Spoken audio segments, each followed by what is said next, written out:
મનસુખભાઈ. હા બોલો ને જયસુખભાઈ. કેમ આવ્યા અંકે ભૂલા પડ્યા? એવું કાંઈ સંભાળો ન પેલા સાબા મૂકો. હા ભાઈ એલા ભાઈ ક્યાં મેં કે હવાનું દૂધ લીટર લાવ્યો હા. તો એટલે કુતરા પી ગયા અડધો. હા. અને ઓલો કોણ લો જેસલો આવ્યો હા. જેસલા સા પાડી તો દૂધ કઈ વેચ્યું નહીં. પછી અત્યારે ખિસ્સા ખાલી છે તો કોઈ નથી લેવા જવું દૂધ. તમે તો આમ જ કરો. આમ જ કરે ને તો શું કરે હવે? આ જિંદગી જીવી શકરી શકે તો કેમ આમ ભૂલ્યા ક્યાં પડ્યા? ઓલો ડોહો હાથી આવ્યો ને વાડીએ ઘડવા ન દેતો.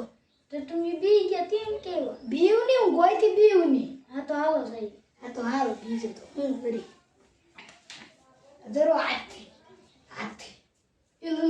આ તો રમકડાનો છો આમથી તમે બી ગયા. આ ડોહો કાપ કવડી જાય મને હું જો ને આમ મને કે હું કહે લે એ આથી પણ ખોટો છે. એટલે જોતો ને દાંત હાસા છે, શૂંઢ હાસી છે, કાન હાસા છે, પગ હાસા છે, ડેબુ હાસું છે, પૂંછડી હાસી છે, બધું હાસું છે. એમ છે? હા ઉભા રહું આને મેકતા હું હવે ઘરે. Ready ready ready ready